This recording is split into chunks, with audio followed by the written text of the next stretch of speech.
और अब बात करेंगे मोदी सरकार के तीसरे कार्यकाल के 100 दिन की। मोदी 3.0 सरकार में अलग अलग मंत्रालयों में भी बदलाव दिखाई दे रहा है।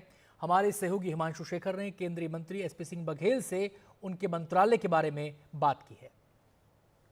साथ एसपी सिंह बघेल हैं, केंद्रीय मंत्री और आगरा से सांसद हैं। पहला सवाल ये है कि इस बार क्या बदलाव दिखता है, प्रधानमंत्री ने क्या निर्देश दिया मंत्रियों को, क्या किस तरह से सब कुछ बदलने वाला है? मुझे भी तीसरा विभाग देखने का अवसर प्राप्त हो रहा है।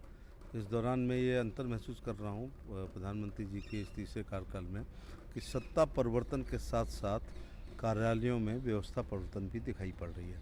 व्यवस्था परिवर्तन के तौर पर जैसे अभी 100 दिन हुए हैं और 26 दिन मैंने स्वयं ने अपने विभागों की विभिन्न संस्थाओं में ग्राउंड जीरो पे जाकर, फील्ड पे जाकर, तालाब पे जाकर, मछली पालन देखकर, पंचायत भवन देख कर के उनकी मॉनिटरिंग करते हुए हमने 26 दिन गुजारे हैं। माने हमने चौथाई समय विभाग को समझने में और विभाग का जो एजेंडा है, मोदी जी की जो मंशा है, उसको गवर्नेंस को ग्रास रूट तक पहुंचाने में ये 25-26 दिन गुजारे हैं।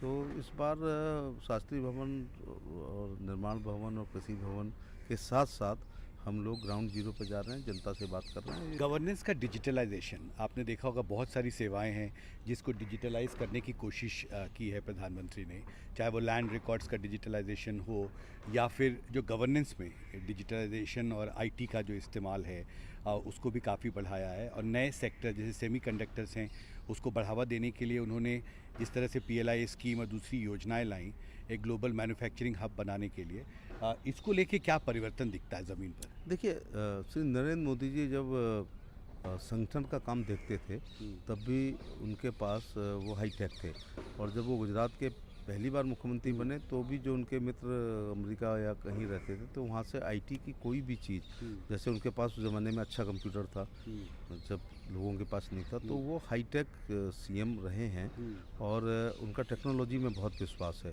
और जब तक डिजिटल का युग है, एक अंग्रेजी में कहावत है, when at Rome do as Romans do. अब दुनिया डिजिटलाइजेशन की तरफ जा रही तो हम पीछे रह जाएंगे। तो पेपरलेस ऑफिस देख रहे हैं, वो करेंसी है, वो प्लास्टिक करेंसी हो रही है, वो पेटीएम एटीएम पर उन्होंने बहुत ध्यान दिया। आज हमें सब्जी के ठेलों पर पेटीएम हमें दिखाई पड़ रहा है, जो कभी विज्ञापन हुआ करता था आज वो यथार्थ में बदल गया है। तो जब तक डिजिटलाइजेशन से ये होता है कि आंकड़े जब तक नहीं होंगे तब तक आप योजना नहीं बना सकते। तो मेज़र करेंगे तभी आप मैनेज कर पाएंगे, ये मैनेजमेंट का बहुत सिद्धांत है।